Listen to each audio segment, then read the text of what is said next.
The most dangerous people in any room aren't the loudest. They're the coldest.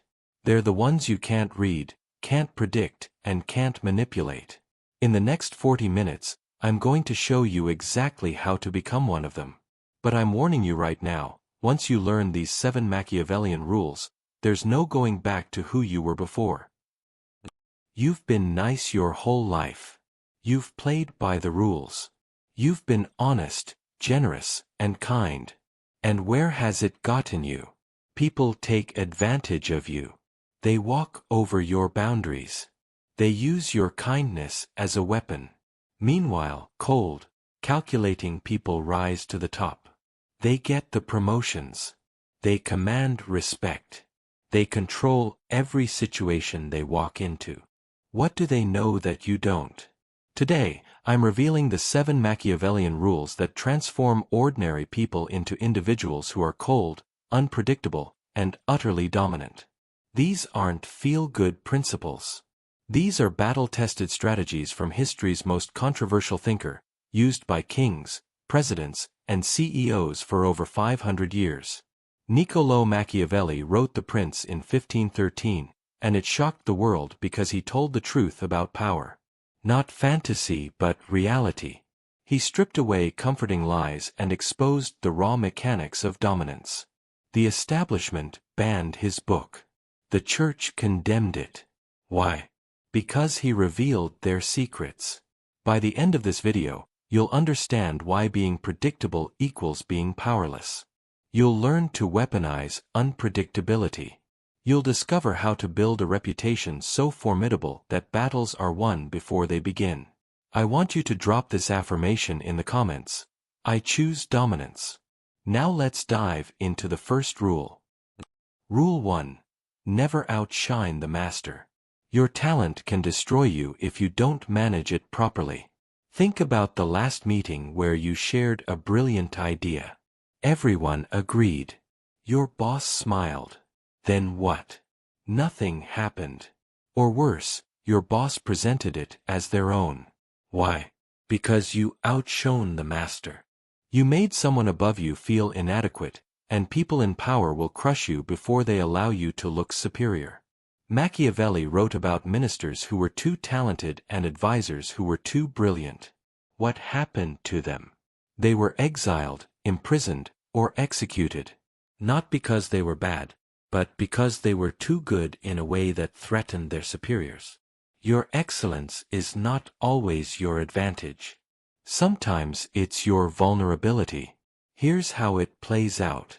You're working for someone competent but not exceptional. You come in with energy and fresh ideas. You get results that surpass theirs. You think this leads to recognition. Instead, you get excluded from meetings. Your suggestions get shot down. You're being pushed out. What happened? You made your boss feel threatened. You made them look bad by comparison. Now they're protecting their position by limiting yours. The cold mind understands this and uses it strategically. They make superiors feel brilliant. They present ideas so the boss can take credit. They shine the light upward while quietly accumulating power. This isn't weakness. This is strategy. Understanding there's a time to be visible and a time to be valuable. Being valuable to the right people is how you accumulate real power. Machiavelli said, "Never attempt to win by force what can be won by deception." Allowing your superior to think they're smarter while you quietly outmaneuver everyone else, that's the ultimate deception. Here's how you apply this. In meetings, frame ideas as questions. Instead of, "I think we should do X," say, "What if we considered X? I'd love your thoughts." This lets your superior refine and own the idea. They look good. You look loyal. Everyone wins. When you accomplish something significant, give credit upward. This success was only possible because of your direction. This doesn't diminish you. It increases your value because you understand the game. Pay attention to your superior's insecurities. Every powerful person has them. Don't flaunt your strengths in their weak areas. The goal is to be indispensable without being threatening. The most dangerous form of ambition is visible ambition. When people see what you're after, they can block you. But when your ambition is hidden, when you move toward power without appearing to chase it, you become unstoppable. Sometimes you gain more by appearing to want less. Sometimes you rise faster by letting others think they're rising faster. Sometimes the most dominant move is making dominance look effortless. I want you to drop this affirmation in the comments. I hide my brilliance. The goal isn't to be unrecognized. The goal is to be underestimated until the moment you're unstoppable. Rule 2. Use selective honesty and generosity to disarm. Here's where amateurs fail. They think being cold means being cruel all the time. Masters understand that strategic warmth is the most powerful form of coldness.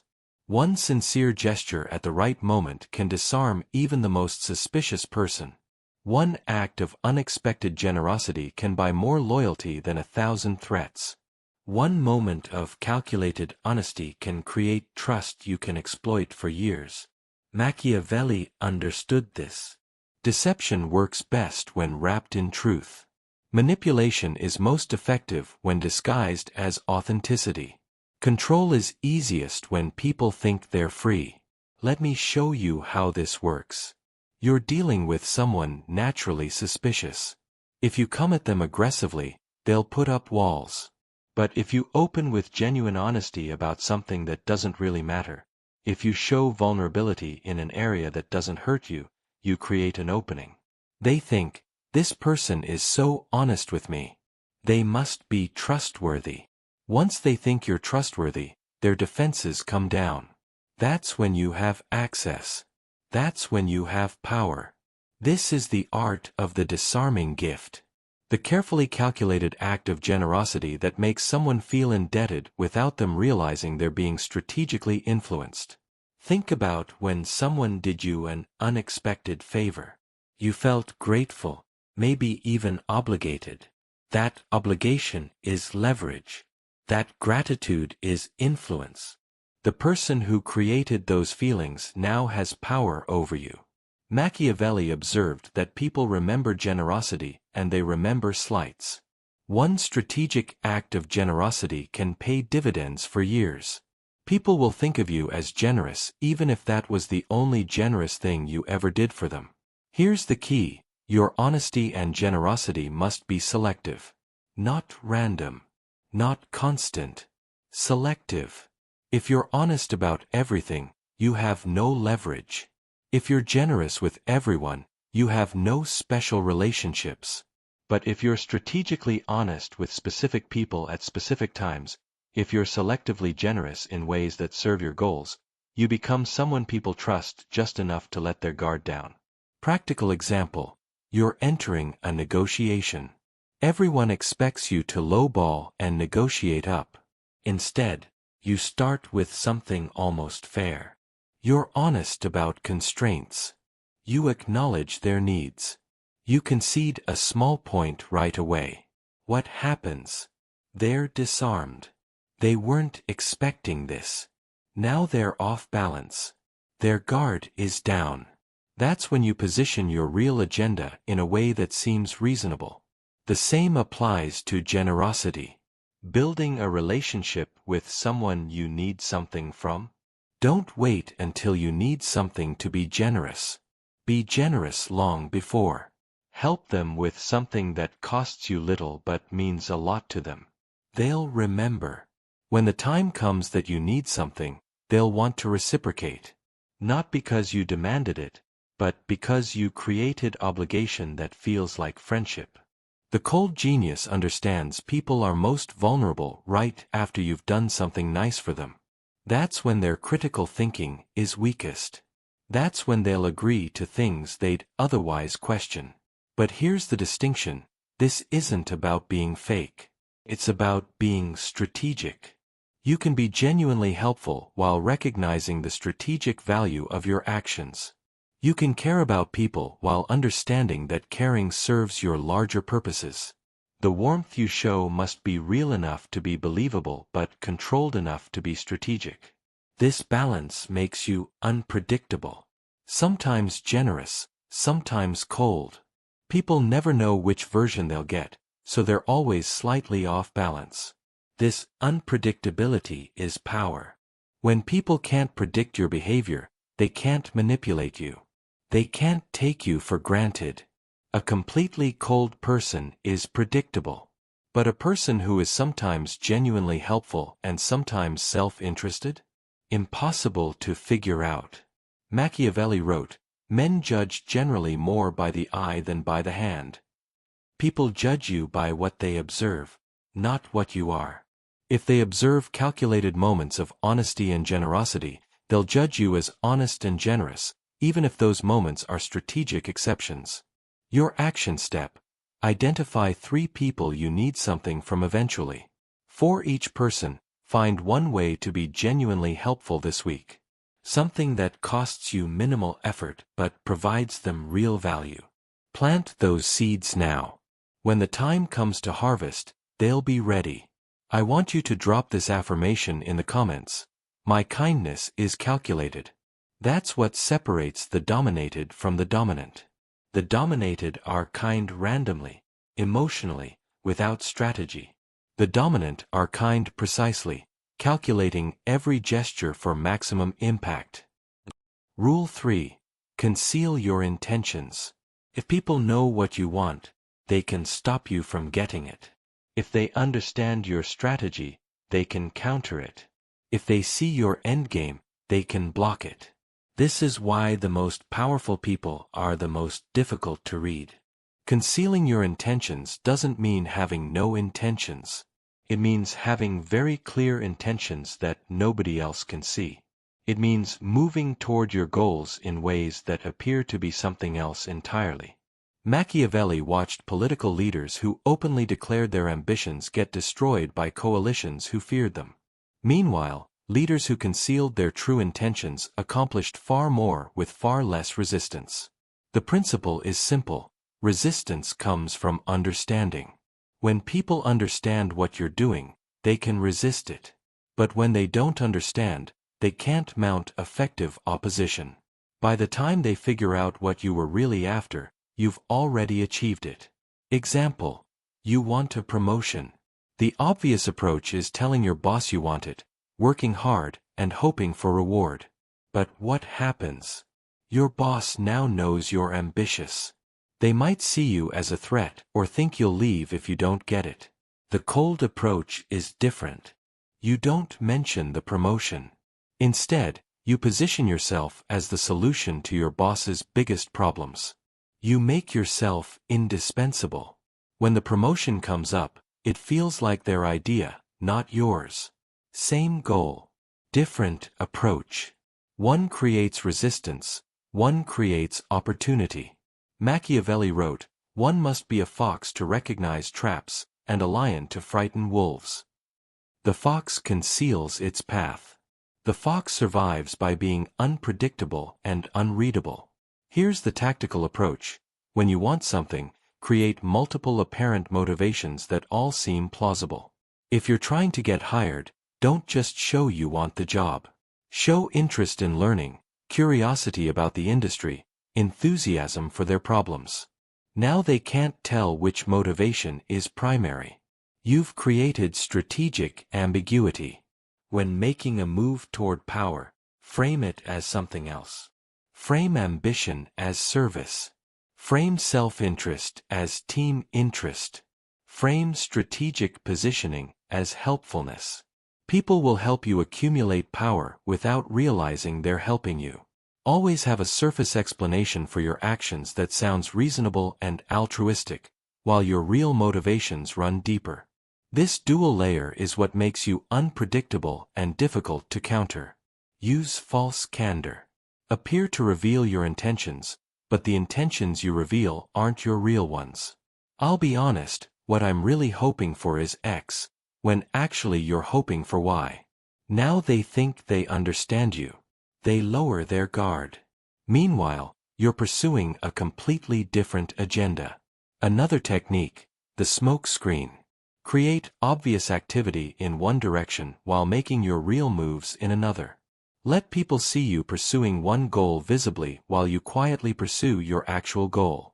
Conceal intentions by controlling information flow. Never tell one person everything. Give different people different pieces.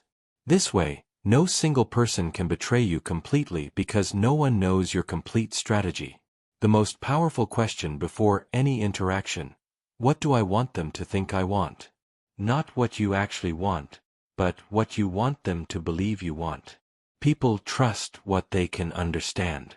So give them something to understand that isn't the truth. Let them think they've figured you out. Meanwhile, your real intentions remain hidden, your real strategy protected, your real moves unexpected. I want you to drop this affirmation in the comments. My intentions are invisible. Rule 4. Always say less than necessary. Every word you speak is information you give away. Every explanation is a weakness you reveal. Every justification is a defense you shouldn't need. The more you say, the more ammunition you give people to use against you. Powerful people understand that silence and brevity create authority. When you talk too much, you dilute your power. When you explain too much, you appear defensive. When you justify too much, you seem uncertain. But when you say less than necessary, you become magnetic and intimidating in equal measure. Machiavelli observed that those who speak less are assumed to know more.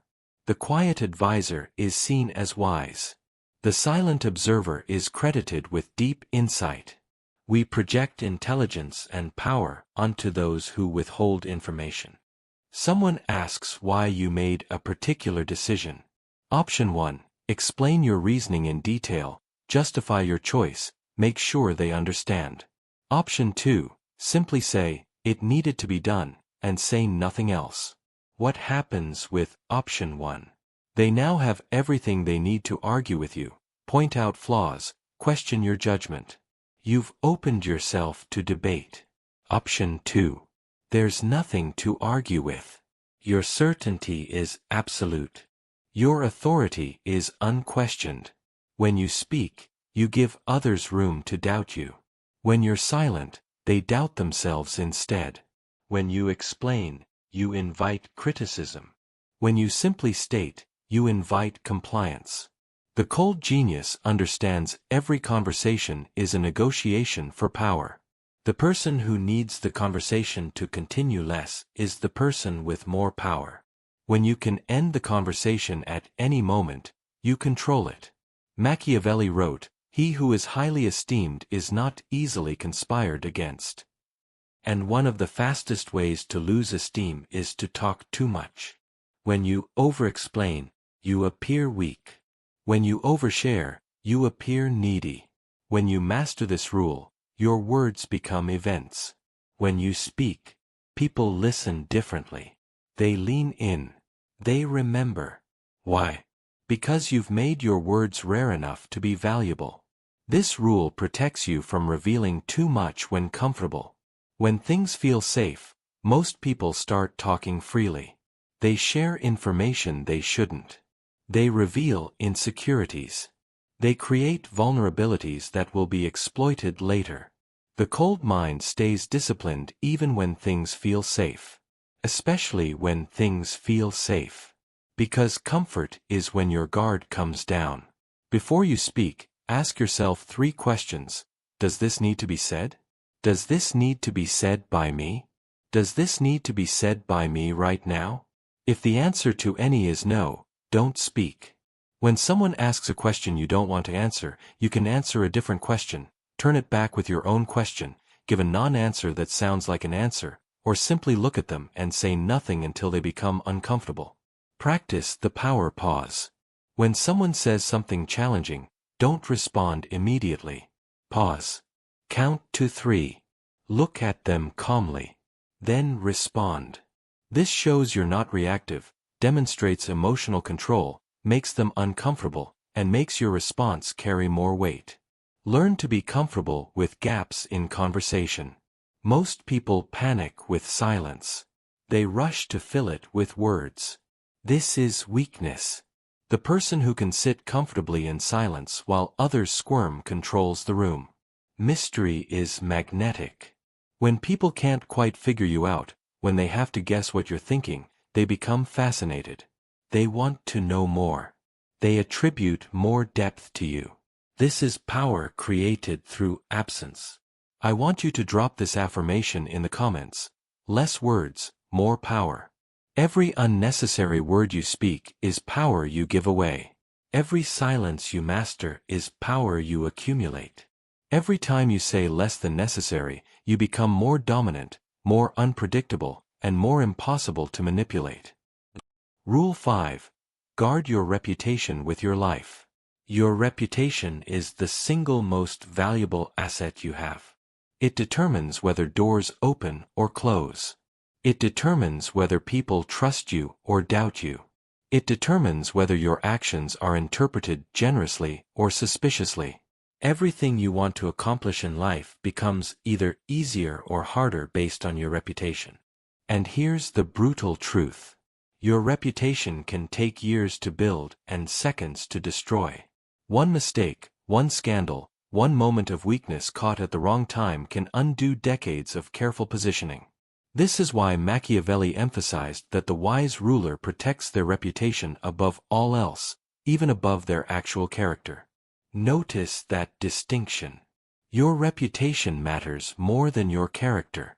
Your character is who you actually are. Your reputation is who people believe you are. And in terms of power and influence, what people believe about you matters far more than the truth about you. This might sound cynical, but it's reality. A person with strong character but a poor reputation will struggle. A person with questionable character but a strong reputation will thrive. The world runs on perception, not reality. Machiavelli observed that appearing virtuous is more important than being virtuous. He wasn't saying virtue doesn't matter. He was saying that, in the game of power, perception is what creates opportunity. A leader who is generous but appears stingy will not be loved. A leader who is stingy but appears generous will be celebrated. This is human nature. So how do you build and protect a reputation that makes you cold, unpredictable, and dominant? You control the narrative about yourself before anyone else can define it for you. Most people are passive about their reputation. They hope that their good work will speak for itself. They assume that if they're competent and decent, their reputation will naturally reflect that. This is naive. Your reputation is not built on what you do. It's built on what people say about what you do. And if you're not controlling that narrative, someone else will. Here's the strategic approach. Identify the 3 qualities you want to be known for. Not 10 qualities. 3. Maybe it's reliability, discretion, and strategic thinking. Maybe it's boldness, loyalty, and results. Maybe it's wisdom, patience, and precision. Choose 3 that serve your goals and that differentiate you from others. Now, every action you take in public should reinforce one of these 3 qualities. Every story people tell about you should illustrate one of these 3 qualities. Every interaction should leave people with evidence that you embody these qualities. This is reputation engineering. You're not being fake. You're being strategic about which aspects of your complex personality you emphasize in public. Everyone has multiple facets to their personality. The cold genius chooses which facets to show and when to show them. But building a reputation isn't enough. You must protect it ferociously. This means several things. First, it means being absolutely ruthless about defending yourself from attacks on your reputation. Not emotionally ruthless. Strategically ruthless. If someone spreads false information about you, you don't ignore it hoping it will go away. You address it immediately, factually, and publicly. You make an example of what happens to people who try to damage your reputation. Not through anger or violence, but through precise, calculated response that makes others think twice before they try the same thing. Machiavelli said, "Upon this, one has to remark that men ought either to be well treated or crushed, because they can avenge themselves of lighter injuries, of more serious ones they cannot." This applies to reputation defense. When someone tries to harm your reputation, your response must be so overwhelming that they cannot recover enough to try again. But protection also means prevention. Never put yourself in positions where your reputation could be easily damaged. This means being selective about who you associate with in public. This means being careful about what you do and where you do it when you're visible. This means understanding that everything you do could potentially be seen by everyone, so you should only do things you're comfortable having seen. The cold genius understands that reputation is built in private as much as in public. How you treat people when no one is watching eventually becomes your reputation when everyone is watching. The assistant who is treated well becomes a loyal advocate. The subordinate who is treated poorly becomes a future liability. Every interaction is an investment in or withdrawal from your reputation bank. Here's a critical insight. Your reputation should make you expensive to attack. When someone considers moving against you, they should immediately think about the cost. Not because you're going to physically harm them, but because your reputation is such that attacking you would damage their own credibility. This is reputation as armor. This is reputation as deterrent. Think about people with truly powerful reputations. Do people casually attack them? No. Why? Because there's an understood cost to doing so. The target might be wrong, but their reputation is so strong that attacking them makes the attacker look bad, not them. This is the level of reputation you should aspire to. Another aspect of reputation protection is controlling information about yourself. The less people actually know about your private life, the harder it is for them to find ammunition to use against you. Mystery protects you. Opacity is armor. When people have to guess about your private life, they usually guess wrong, and those wrong guesses can't be used to harm you because they're not based in fact. This is why the most powerful people reveal almost nothing about their personal lives. They understand that every piece of personal information is a potential vulnerability. Every detail about your life that you share gives people material they could use against you if they wanted to. But here's the sophisticated move. You can selectively reveal personal information that reinforces your desired reputation while keeping everything else private. You share the stories that make you look exactly how you want to look. You volunteer the vulnerabilities that are actually strengths in disguise. You control the narrative by choosing which pieces of truth to release and which to protect. Your reputation should also be designed to create specific emotions in specific people. It should inspire confidence in allies. It should create doubt in competitors. It should generate fear in enemies. And it should command respect from everyone, even people who don't like you. This means your reputation can't just be one-dimensional. It needs to have layers. You need to be known as someone who is generous to friends but ruthless to enemies. Someone who is patient until they're not. Someone who is collaborative until you cross a line, and then you're unforgiving. This complexity makes you unpredictable. This unpredictability makes you dangerous. I want you to drop this affirmation in the comments. My reputation precedes me. Because when your reputation arrives before you do, when people already know what you're about before you speak a single word, when your past actions speak so loudly that your current actions don't need explanation, you've achieved a level of power that most people never reach. You've become not just a person, but a force. Not just a player, but a legend. Rule 6. Crush your enemy totally. This is the most controversial rule, but it's not about cruelty. It's about completion. Half measures in conflict create more problems than they solve.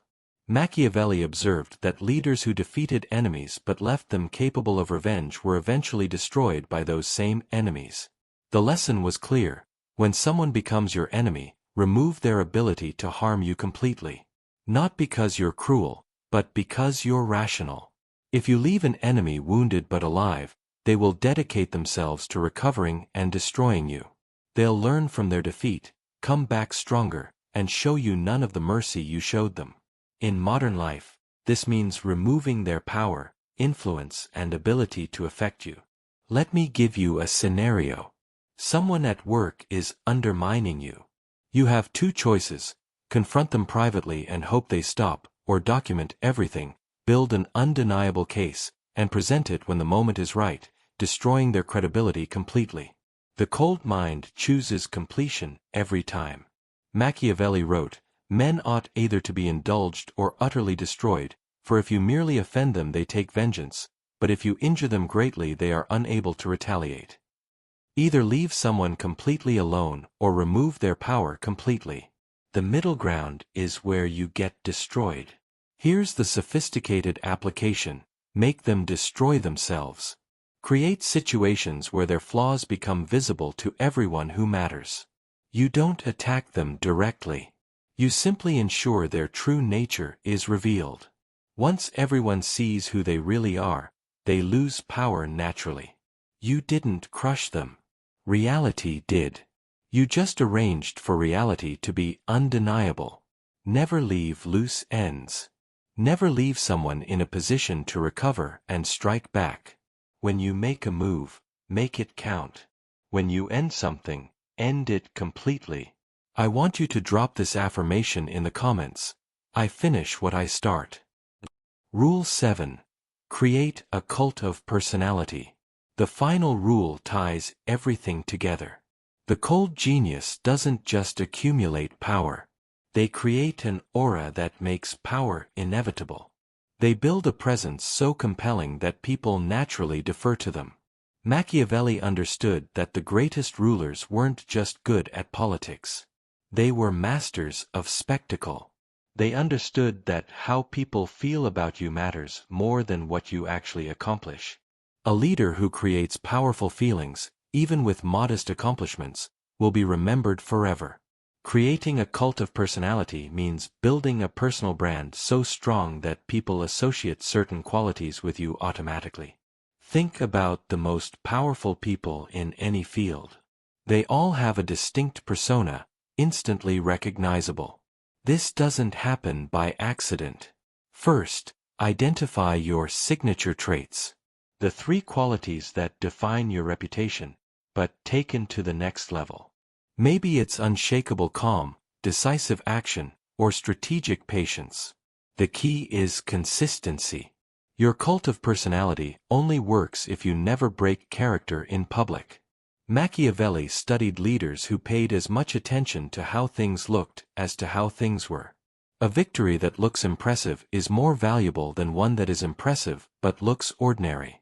Here's the sophisticated move: let other people tell your story. You don't brag. Instead, you create situations where others witness your effectiveness and tell stories about it. These secondhand stories are infinitely more powerful than anything you could say about yourself. Your cult of personality should include mystery. What people don't know about you is as powerful as what they do know. The gaps allow people to fill in details with imagination, and they almost always imagine something more impressive than reality. Be selective about visible associations. People judge you by the company you keep. In public, only be seen with people who enhance your image. This makes you complex, unpredictable, and impossible to put in a simple box. Over time, this consistent presentation creates a reputation that precedes you. When you walk into a room, people already know what to expect. They already attribute certain qualities to you. Your mere presence starts to influence outcomes. I want you to drop this affirmation in the comments. I am the standard. Now you understand all 7 Machiavellian rules. But understanding intellectually is just the beginning. The real question is, will you actually apply them? Most people won't. They'll feel inspired for a few hours, then go back to being predictable, emotional, and weak. But you're not most people. You're ready to become cold, unpredictable, and dominant. The 7 rules. Never outshine the master. Use selective honesty to disarm. Conceal your intentions. Say less than necessary. Guard your reputation. Crush your enemies totally. Create a cult of personality. This transformation requires conscious choice every single day. It requires catching yourself before you're too open, too honest, too available. It requires pausing before you speak. It requires building reputation through consistent action. The world does not reward the nicest people. It rewards the most strategic people. Some will call this manipulative. Let them. While they judge from weakness, you'll accumulate power from strength. Coldness is what protects you from being used. The choice is yours. You can forget this and go back to being easily manipulated. Or you can start applying these rules today. Hit that like button if you're serious. Subscribe for more content on power and psychology. Share this with someone who needs these truths, but be selective. Drop a comment telling me which rule resonated most. Which one will you apply immediately? Remember, the world belongs to the cold, the unpredictable, the dominant. You now have the weapon, the shield, the path to power. Master these rules and you master power itself. Now go. Transform. Dominate. Until next time, stay cold, stay unpredictable, stay dominant.